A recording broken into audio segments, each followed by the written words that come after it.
But look what Jesus says. Look at verse 4. And I heard another voice from heaven saying, "Come out of her, my people."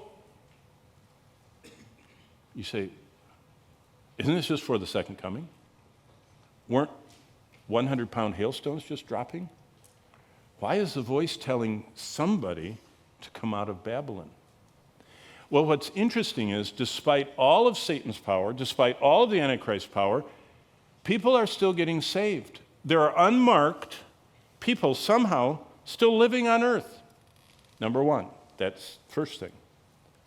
How do we know that? Because the people that survive the tribulation, that don't get incinerated at Armageddon, that are believers, are separated, Jesus said. Remember the sheep and the goats judgment Jesus talks about? That's chapter 25 of Matthew. He separates the sheep from the goats. The goats are killed and they go to wait final judgment in Matthew 25. He says, "Depart from me, you cursed, into everlasting punishment." The sheep, he says, inherit my kingdom. Those are the people that begin the population we're going to see tomorrow, the millennium. They're actually people that survive the tribulation, and they get to go live in that beautiful paradise world. But Jesus, for the people reading Revelation in the 2nd century, for us living in the 21st century, to the people alive at the end of the tribulation, look what he says. Come out of this, my people. You're so tempted to live for stuff, to live for pleasure, to live for success and money. Now look, here's the verse James wrote. Do you not know that friendship with the world is enmity with God? Whoever then wants to be the friend of the world makes himself the enemy of God. Satan always wants to tempt us to love the three things that God hates. Look at what John said. Do not love the world or anything in the world. If anyone loves the world, the love of the Father is not in them. For everything in the world, the lust of the flesh, the lust of the eyes, the pride of life, comes not from the Father, but from Satan, the god of this world. And the world and its desires pass away, but whoever does the will of God lives forever. Now there's the key. Born-again Christians do the will of God. That's what Jesus said. He said at the judgment, the people that say we were Christians, and he said, you're not Christians. He said, because you never did the will of my Father in heaven. Is that a gospel presentation you use? Do you know what salvation is? Do you know what you're offering people? Do your own thing or do God's thing? Salvation is when you turn from how you were born, going your own way, and you turn by faith. Repentance is a change of mind. You hear a voice and you say, oh, I believe that. And you turn toward the voice.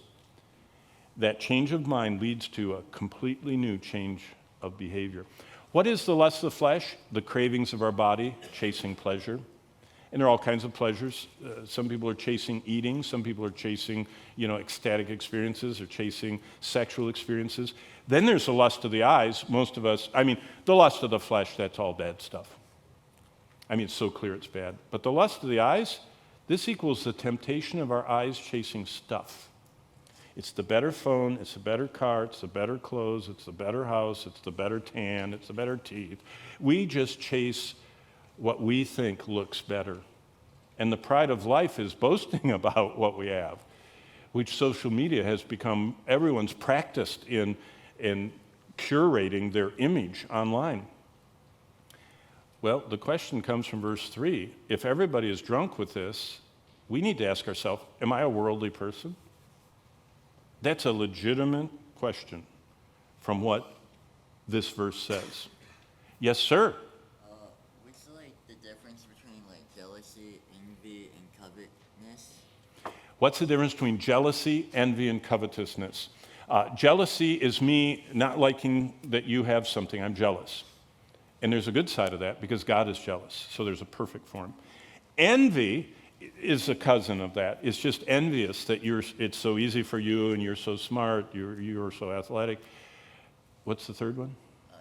Covetousness, the Bible defines in Colossians 3:5, is when my desire for things becomes an idol. What is an idol? It's something that I put on equality with God. What does God say he deserves? Matthew 6:33.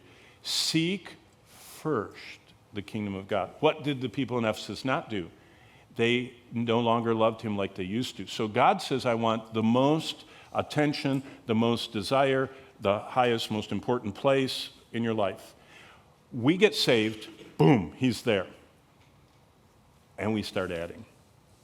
And so covetousness is idolatry, where something takes God's place. Now, in the Old Testament, idolatry is idolatry, and they set up idols. But why did they set up idols?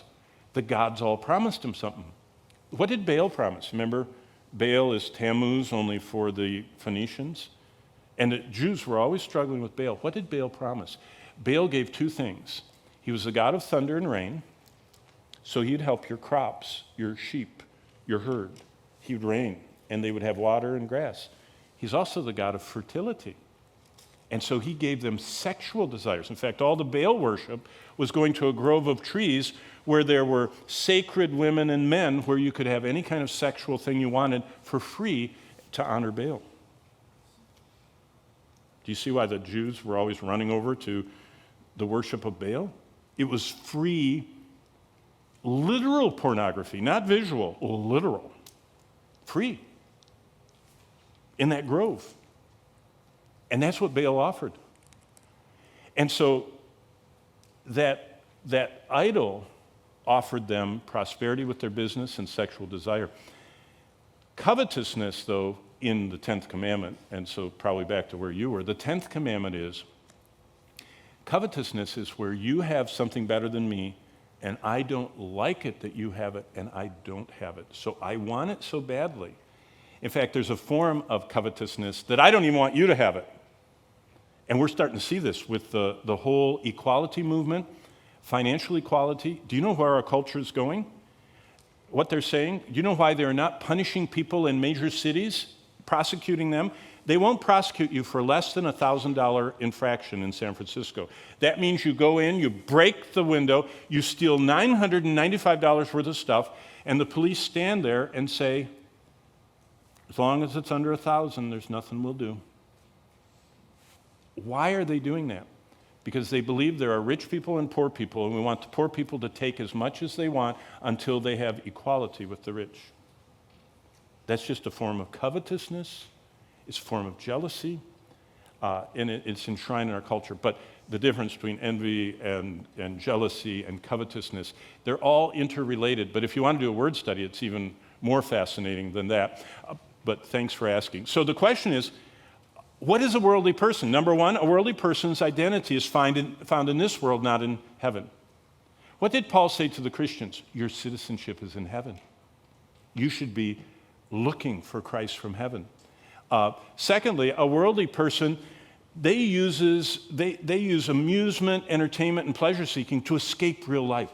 You ever met people like that? They never get around to doing what they're supposed to do. You know, their life is falling apart, their house is falling apart, everything is falling apart, and they're always amused. They're kind of the basement gamers that the roof is leaking and they never do anything. They put a bucket there and let it leak. They're worldly. They escape the responsibilities of real life. Beyond that, a worldly person will use their work, now you'll see this in church, their career, and even daily life as a way out of spiritual responsibilities. They say, I can't go to that Bible study, I've got to work. Well, let me ask you why you're working. Are you working for food and raiment and be content, or are you working to have a brand new car and a much nicer house? Did you know what the American dream is? That we should all have financial security and financial success, and we should all have the best house. We should all have the best car. We should all have the best education, and we should do anything for our children to go to an Ivy League school and have everything. Do you know what worldliness is? Allowing the pursuit of the American dream to push out our spiritual responsibilities. I have a responsibility to the God of heaven to share his word in this world. I have a responsibility to the God in heaven to read his word. I have a responsibility to pray without ceasing to him. I have a responsibility to share his word and disciple my family and nurture my wife and to serve him all of my days. And I work a job to earn money to keep doing that. That's a Christian. A worldly person says, I can't get involved in church. I can't help in the nursery. I can't help in youth group. I can't start a small group. I've got to work. I'm going to, and they endlessly, when John Wesley was interviewed in 18th century England, he said that he earned 10 British pounds a year. That was his salary, 10. And he said he earned 100, that's right. He earned 100 pounds a year, and he lived on like 60 or 80 of them and gave away 20. So he lived on less than he earned and gave away to poor people in the church 20%. He wasn't legalistic. He didn't give 10, he gave 20. Later in his life, after he wrote thousands of hymns and became globally known, someone interviewed him. They said, how much do you earn now? And he says, I earn 1,000 pounds a year, 10 times more than I used to. He said, I still live on 60 to 80 pounds a year. And he said, I give away the rest. You know what we would say about that? You're crazy. You should be socking it away so that you can live on a golf course in Florida and have a boat with a dock right up to your house. Did you know there's nothing wrong with golf courses, Florida, docks, or boats? But if it's a way out of spiritual responsibility, what he said is, if I have more money, I'll have more houses, I'll have more stuff. And he said, I won't be able to do my responsibilities to God. That's why everyone's heard of him. Because he gave up what he couldn't keep. Remember what Jim Elliot said? To gain what he'll never lose? Is that where you guys are? Because boy, what you're deciding at 18 and 19 is going to stay with you. Number 4, a worldly person's schedule is tied to their social life, their party life, their personal calendar, their recreations, not to God. They don't, first of all, figure out how. I remember when Bonnie and I went to school, I took 20 credit hours a semester. We both worked full time. But you know what we did? Just like you guys, we went to church.